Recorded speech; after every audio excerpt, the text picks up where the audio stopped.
Vou te contar a história de uma mulher simples, Amanda Soares, que mudou o destino de um menino que o mundo já tinha desistido de salvar, enquanto expôs segredos sombrios que ninguém imaginava. Uma história de dor, esperança, reabilitação humanizada e do que acontece quando o amor decide fazer o impossível. Repensar suas próprias batalhas. Inscreva-se, ative o sininho e compartilhe, porque algumas histórias não podem ficar guardadas. Tão grande e tão carregada de tristeza. Matheus Bittencourt, o menino que todos diziam sofrer de paralisia psicológica infantil, parecia se encolher cada vez que o nome de Verônica Marcondes era mencionado.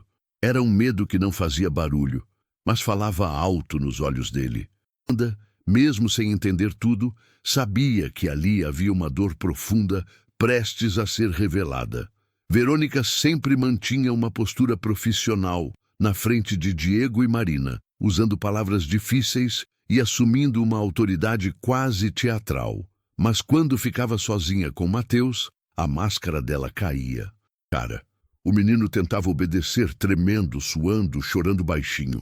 Nada naquelas sessões lembrava cuidado, lembrava adestramento cruel. Amanda reconhecia aquele tipo de dor, a dor que tentam esconder atrás da palavra tratamento. Os sons que escapavam pela porta deixavam Amanda inquieta. Tivesse feito um excelente trabalho. Já Matheus saía com o rosto vermelho, os olhos inchados, as mãos tremendo. Seu corpo falava o que sua boca não conseguia, ele estava sendo machucado. E Amanda guardava cada detalhe dentro de si, como se estivesse colecionando provas invisíveis de uma crueldade escondida. Verônica dizia que aquilo era parte do processo, que crianças traumatizadas precisavam de estímulos firmes. Era fácil para ela se esconder atrás de termos bonitos que justificavam sua brutalidade, mas Amanda sabia reconhecer a diferença entre esforço e sofrimento. Apenas comentou em tom impaciente: "Ele é fraco demais." Essas 3 palavras ficaram ecoando na mente de Amanda como se fossem um aviso. Matheus não era fraco, era uma criança machucada. Algo dentro dela se revoltou. Ali, ela percebeu que Verônica precisava da fragilidade dele para se sentir poderosa. Mas Amanda viu a marca roxa, perfeitamente desenhada como dedos apertados com violência. Ela se aproximou lentamente e perguntou: "Dói?" Matheus apenas assentiu, com um medo tão grande que parecia congelar sua voz. Amanda sentiu o peito travar. Depois disso, os gritos de Verônica passaram a ferir Amanda como se atingissem ela mesma. Sempre que Matheus corria para um canto, tremendo, era Amanda quem o via. Sempre que ele escondia o rosto entre os braços, era Amanda quem percebida. Suaves, olhares que diziam: "Eu estou aqui." Aos poucos, Matheus começou a aceitar aquele carinho tímido, encontrando em Amanda seu primeiro refúgio. Caiu de joelhos com um gemido curto, tentando se levantar rápido para não receber outra bronca. Era desumano, cruel e completamente inacreditável que aquilo fosse chamado de terapia. Amanda fechou a porta com o coração acelerado, sabendo que qualquer tentativa de denúncia seria abafada. Como se fosse. Chorou porque sentia que o destino estava empurrando-a para dentro daquela história, querendo ou não. Ela ainda não sabia como, mas sabia que precisaria agir. De que Matheus Bittencourt sofria muito mais do que demonstrava. Enquanto cuidava dos afazeres, observava o menino encolhido nos cantos, tentando fazer silêncio, como se tivesse medo até do próprio respirar. Era como se ele acreditasse que ocupar espaço era errado. E Amanda, mesmo sem dizer, mostrava que enxergava o que os outros não viam. Certo dia, encontrou Matheus sentado no chão da sala de terapia, com o rosto escondido entre os joelhos, dando espaço para o menino respirar. Depois falou baixinho: "Se quiser, eu posso ficar aqui com você." Matheus ergueu o rosto e olhou para ela como quem finalmente encontra um refúgio. Ele não disse nada, apenas fez um pequeno sinal com a cabeça, e foi o suficiente para que um vínculo nascesse. Por isso, decidiu criar pequenas brechas de leveza. Às vezes, deixava um carrinho de brinquedo perto dele. Outras vezes, dobrava animais de papel e largava na mesinha. Coisas simples, mas que tinham a intenção de dizer: eu lembro de você, para o jardim. As borboletas passavam de um lado para o outro, livres, coloridas, e Mateus parecia acompanhar cada movimento com um misto de fascínio e tristeza. Quando ela perguntou o que ele observava, Mateus murmurou: elas podem ir embora, eu não. Aquilo atravessou Amanda como uma lâmina fria. Alguém que falava a mesma língua silenciosa que ele carregava. Um dia, depois de mais uma sessão pesada com Verônica Marcondes, Mateus saiu mancando da sala. Seus olhos estavam vermelhos e seu corpo tremia. Passou a mão no rosto dele e disse com toda a doçura do mundo: eu estou aqui com você. Ele respirou fundo, fechou os olhos e encostou a testa nela, como se tivesse encontrado o único lugar onde ainda existia segurança. Amanda percebia que sua presença acalmava o menino, que sua respiração ficava mais leve e seu corpo deixava de ficar tão rígido. Não era ciência, não era técnica, não era diploma, era cuidado, era amor. Sem saber, Amanda já aplicava ali o que o mundo chamaria mais tarde de reabilitação humanizada. Vem cá, meu amor, você está seguro. Mateus se jogou no colo dela e chorou, como quem libera anos de medo acumulado. Amanda o embalou, cantando uma velha canção que sua mãe entoava quando ela era pequena. A cada verso, o menino acalmava mais, até que o choro virou soluço e depois silêncio. E tomou um susto tão exagerado que quase caiu. Mateus riu, um riso tímido, mas verdadeiro. Ele cobriu a boca rapidamente, como se estivesse errado em sentir alegria. Mas Amanda riu junto e disse: se você rir mais, eu deixo cair outro balde.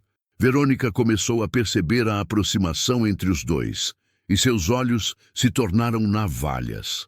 Cada sorriso de Mateus parecia cutucar o ego dela.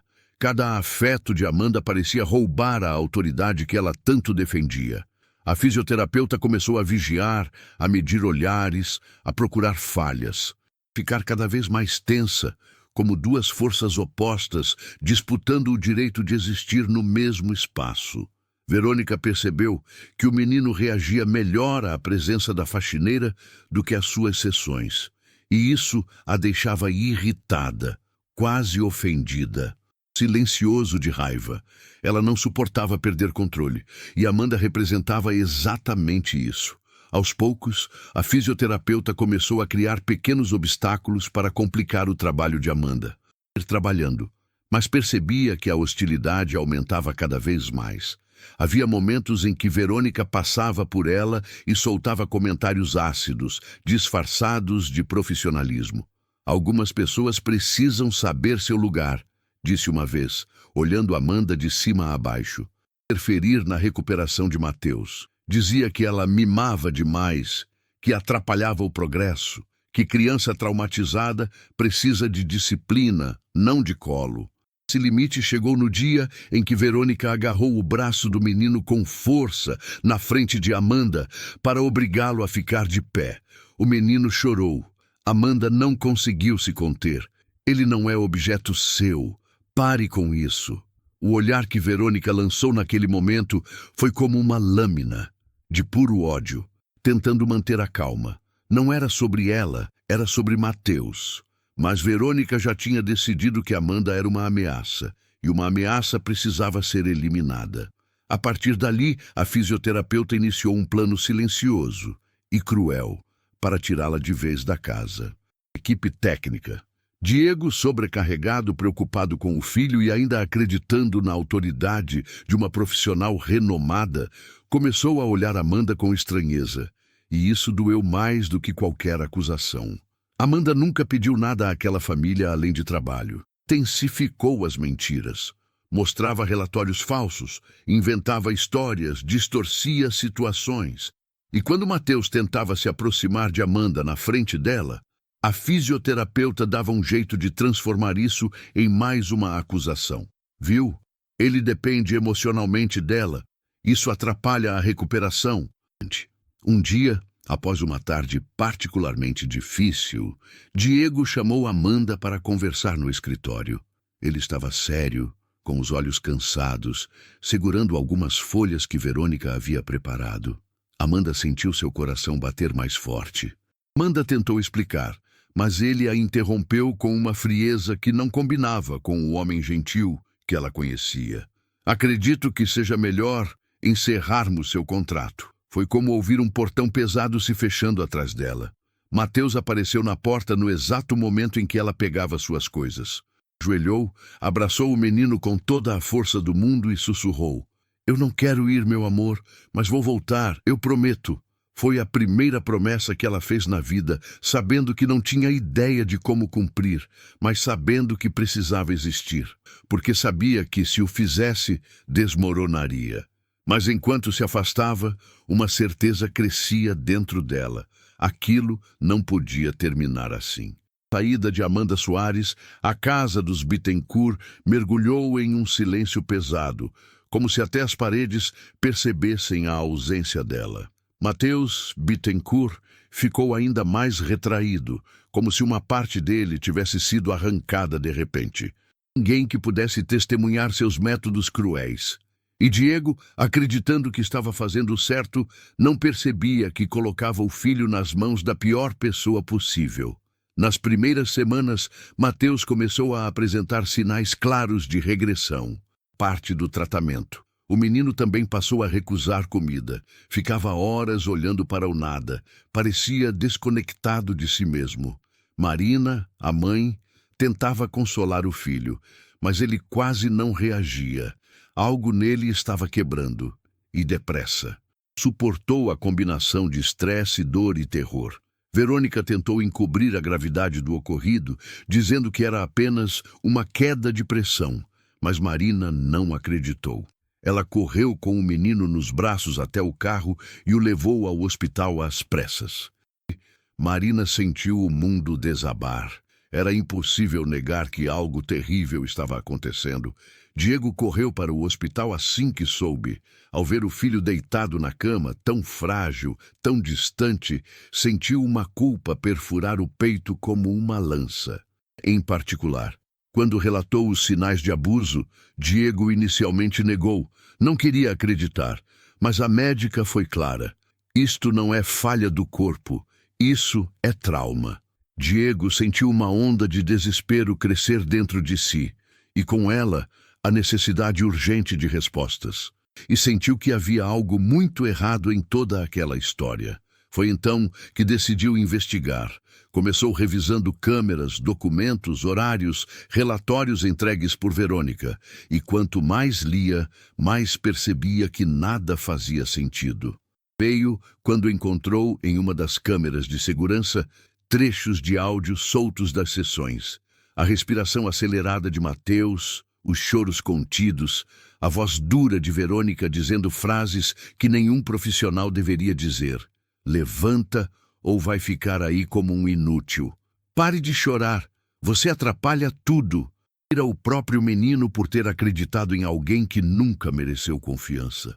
A farsa continuou a ruir quando Diego encontrou, numa pasta escondida no escritório, versões diferentes dos mesmos relatórios. Alguns tinham informações completamente contraditórias. Verônica, quando alguém ameaçava sua autoridade. Ele finalmente entendeu que havia sido enganado e que a demissão de Amanda tinha sido parte do plano dela para manter o controle absoluto sobre Mateus. Diego sentiu o estômago embrulhar. Precisava corrigir aquilo, precisava trazê-la de volta. Não apenas porque ela cuidava bem de Mateus, mas porque o menino confiava nela, como não confiava em mais ninguém. Notícia de que Mateus precisaria de cuidados delicados e constantes, Diego sentiu a urgência crescer. Ele sabia que o menino não apenas precisava de tratamento, precisava de amor, de alguém que falasse com o coração. E essa pessoa tinha nome: Amanda Soares. Óbvio, mas Diego já havia acordado. O castelo de mentiras dela estava prestes a desmoronar, e dessa vez não havia como impedir. Quando Diego finalmente encontrou Amanda Soares, Ela estava trabalhando em uma pequena escola do bairro, limpando as salas com o mesmo carinho com que cuidava de gente. Deu tarde demais o estrago feito. Diego explicou tudo, cada detalhe, cada descoberta sobre Verônica Marcondes. E pediu desculpas com uma sinceridade que fez Amanda sentir a verdade na voz dele. Mas o que realmente a fez aceitar retornar foi uma frase simples. Mateus chama seu nome todas as noites. Rio, sem o riso tímido de Mateus. Quando entrou no quarto do menino, o que viu partiu seu coração. Ele parecia menor, mais frágil, como se parte do brilho tivesse sido apagado. Por alguns segundos ele ficou parado, sem saber se indo de volta ao mundo. No primeiro dia, como cuidadora oficial, Amanda decidiu que não seguiria nenhum manual técnico, nenhum método frio. O que ela tinha era algo que nenhum curso ensinava: sensibilidade. Dava-se aos poucos, como um passarinho ferido. Amanda respeitava cada limite, cada pausa, cada olhar. E aos poucos, o menino começou a respirar sem medo, como se estivesse reaprendendo a existir. Seu método de reabilitação humanizada era baseado em algo que o mundo subestimava: amor. Se precisava apoiar os pés no chão, o tapete se tornava terra mágica que acorda quando você pisa. Cada detalhe era pensado para que o corpo não fosse pressionado, mas convidado. E Mateus, pela primeira vez, respondia com sorrisos e não com lágrimas. Não precisa ficar perfeito, só precisa ser seu. O menino respirou fundo, se acalmou e conseguiu traçar as linhas. Quando terminou, olhou para Amanda com orgulho, como se tivesse conquistado uma montanha. Mateus voltou a rir, voltou a brincar, voltou a se interessar pelas coisas ao redor. Ele começou a pedir colo, pedir histórias, pedir música. Isso deixava Diego e Marina emocionados, porque havia meses que o menino não mostrava nenhum desejo espontâneo. Com amor puro, daquele que só uma criança curada é capaz de oferecer. Com o tempo, Amanda percebeu que o corpo de Mateus também estava mudando. Seus músculos, antes tensos e encolhidos, começaram a relaxar. Seus pés tocavam o chão com menos medo. Que não estava mais sozinho no próprio corpo. Cada pequeno avanço era celebrado como vitória olímpica, com palmas, risos e até festinhas improvisadas na sala. A presença de Amanda também começou a transformar a relação entre ela e Diego. A admiração começou a se transformar em algo mais silencioso, mais profundo. Amanda não percebia, ocupada demais com Mateus, mas Diego sabia.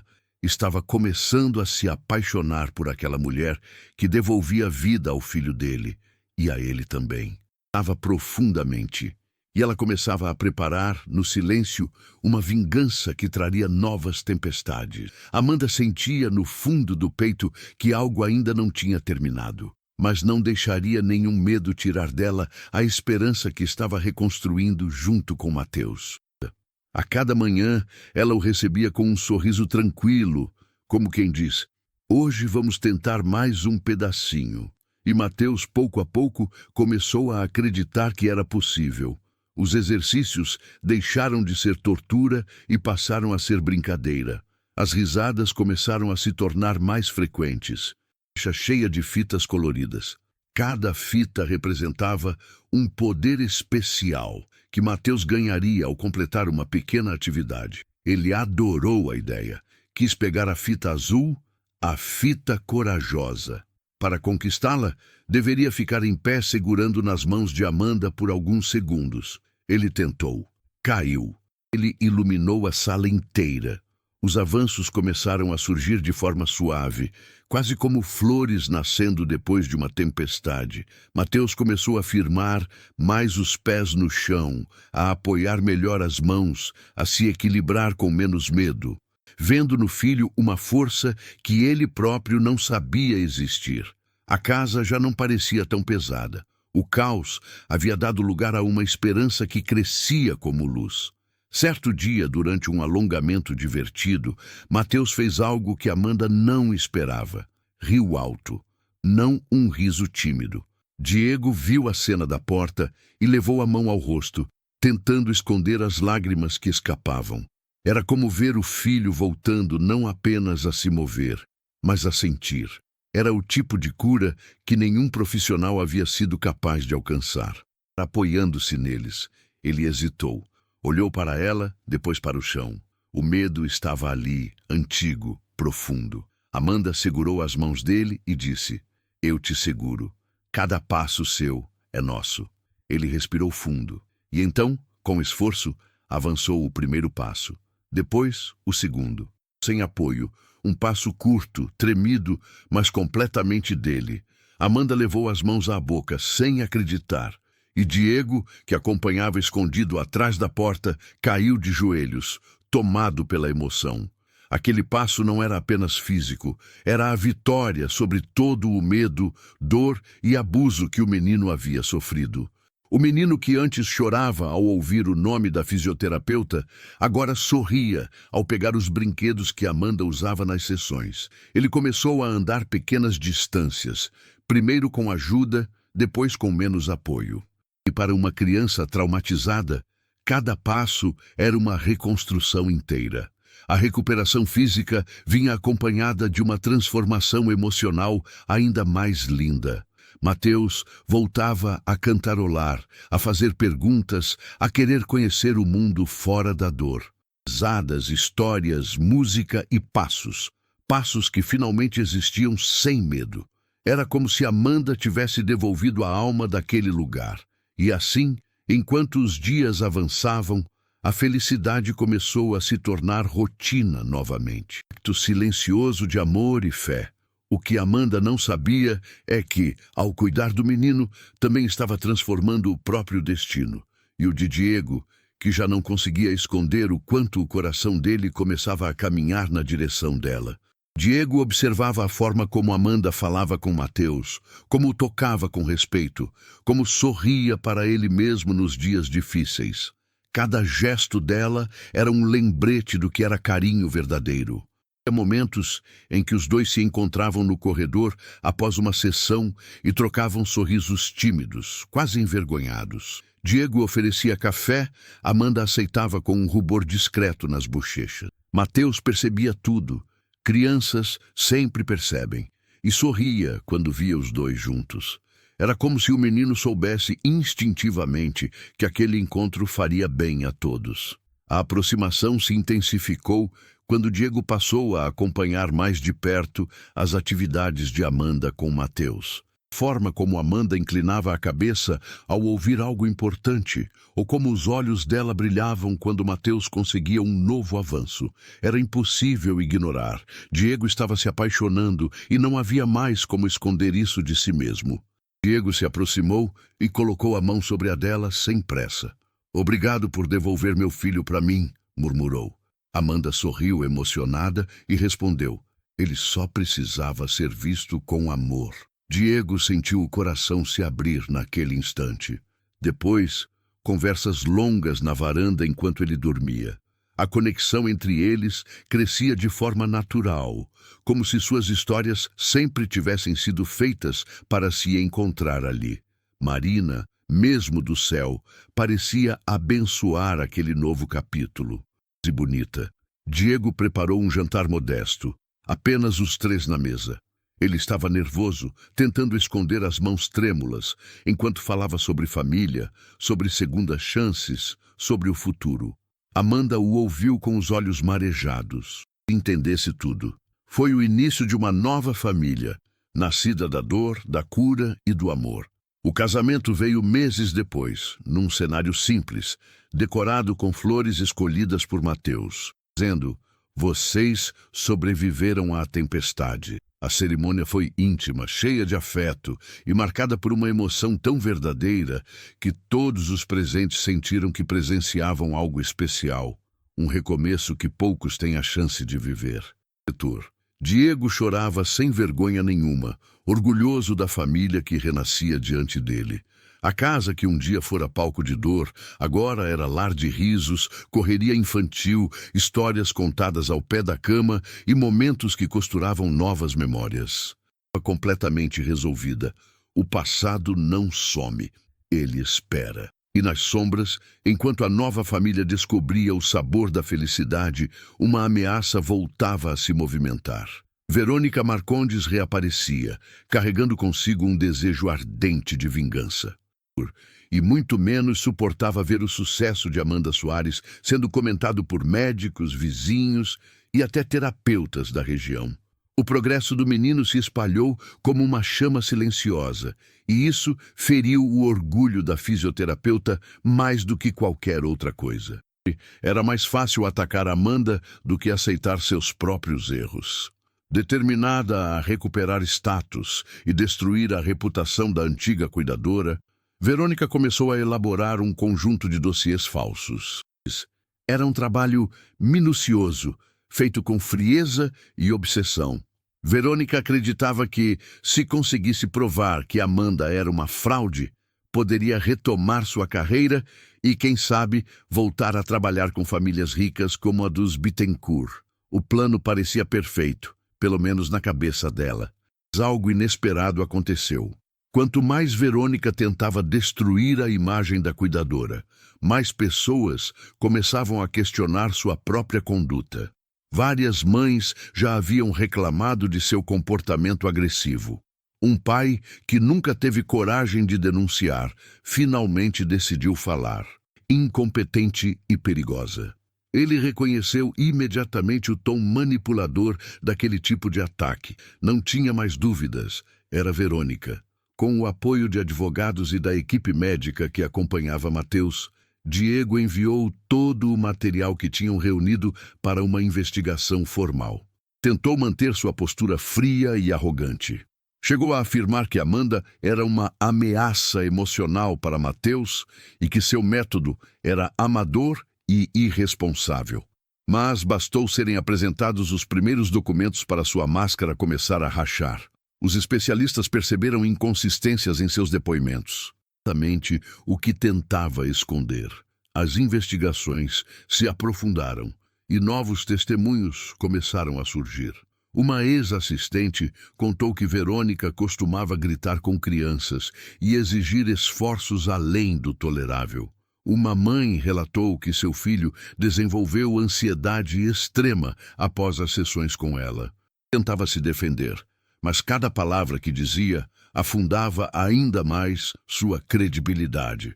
O momento da queda final aconteceu durante a última reunião do Conselho Profissional. Diante de provas incontestáveis, a decisão foi unânime. Verônica Marcondes estava oficialmente impedida de exercer a profissão. Símbolo de tudo o que não deveria existir na reabilitação infantil: agressão, desumanidade e ego.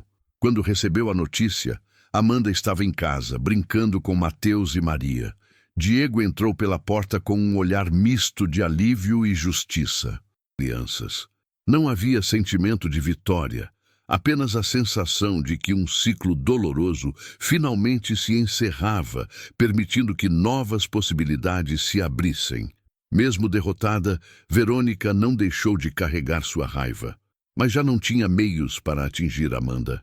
E enquanto Verônica desaparecia do cenário profissional, uma nova história estava prestes a nascer, uma história que transformaria a vida de muitas outras famílias. O que tinha acontecido com ele poderia acontecer com muitas outras crianças, crianças silenciosas, assustadas, invisíveis para um sistema frio e mecanizado. Foi Diego quem sugeriu pela primeira vez a ideia que mudaria tudo. O que você faz não é só cuidado, Amanda. É método, é cura. A proposta começou pequena. Uma sala adaptada na própria casa, com brinquedos, tapetes coloridos, instrumentos musicais e livros sensoriais. O espaço recebeu o nome de Instituto Matheus, em homenagem ao menino que havia renascido ali dentro, e cujos primeiros passos foram o símbolo da mudança que Amanda buscava espalhar. Nada de tratamento bruto. Ali, tudo começava pelo afeto. A notícia se espalhou rápido. Famílias que já tinham ouvido falar da transformação de Matheus começaram a procurar Amanda. Mães desesperadas, pais sem esperança, avós cansados de ver os pequenos sofrendo. A pequena sala virou pequena demais. Era tanta procura que Diego decidiu ampliar o espaço, contratar arquitetos, reformar áreas da casa e criar ambientes adequados para atendimentos terapêuticos completos. Com a expansão, novos profissionais quiseram participar do projeto. Nem termos complicados. Ela dizia apenas: a criança precisa confiar em você antes de confiar no próprio corpo. E isso, de alguma forma, parecia mudar tudo. O símbolo vivo da transformação. Ele ajudava as outras crianças, mostrava brinquedos, contava histórias de quando tinha medo e de como tinha aprendido a caminhar novamente. Sua presença era inspiradora. Para o instituto sem que ninguém percebesse. Em pouco tempo, reportagens de revistas e programas de TV começaram a surgir, querendo conhecer a faxineira que fez o impossível. Para palestrar em congressos, participar de debates e orientar estudos de caso. Pessoas que antes duvidavam dela, agora a tratavam como referência. Isso não vinha do diploma, mas da verdade que ela carregava na alma. Diego acompanhava tudo com orgulho, sempre presente, sempre apoiando. Ele via a Amanda trabalhar e pensava no quanto sua vida tinha mudado desde que ela entrou naquele mundo. São como faxineira, mas saiu dela como força transformadora. Amanda, pouco a pouco, havia se tornado algo raro, um símbolo nacional de superação e cura pelo amor. Com o tempo, o Instituto Mateus começou a receber convites para levar sua metodologia a outras cidades, outros estados, outros países. Tratada com respeito absoluto. Mesmo diante de tanto sucesso, ela nunca deixou de atender pessoalmente algumas crianças, especialmente aquelas que chegavam mais machucadas pela vida. Eu me vejo neles, dizia, e se eu puder mudar o destino de uma, já vale a pena. Diego, criando seus filhos, ampliando seu trabalho e mantendo viva a promessa que um dia fez a um menino assustado. Eu volto por você. A história de Mateus não apenas mudou o destino daquele lar, mudou o mundo ao redor deles. Diego Bittencourt e do pequeno Mateus nos lembra algo que a vida insiste em repetir. Às vezes, é justamente nas dores mais profundas que nascem os maiores recomeços. Se alia ao amor, tem um jeito silencioso e poderoso de costurar aquilo que foi rompido. Amanda não era médica, não era especialista, não vinha de família rica, era considerada apenas uma faxineira. Transformou não só o destino de Mateus, mas o de milhares de outras crianças, provando que amor, quando vira método, cura mais do que qualquer técnica fria ou ego profissional. Hoje, ao olhar para trás, Diego percebe que as maiores revelações da vida não vêm de diplomas nem de currículos brilhantes. E aquela família que um dia esteve despedaçada encontrou, no perdão e na segunda chance, um novo caminho. Muitas quedas ainda podem virar recomeços. Se essa história tocou você, compartilhe. Inscreva-se no canal, ative o sininho e deixe nos comentários o que você já superou que o mundo nem imagina.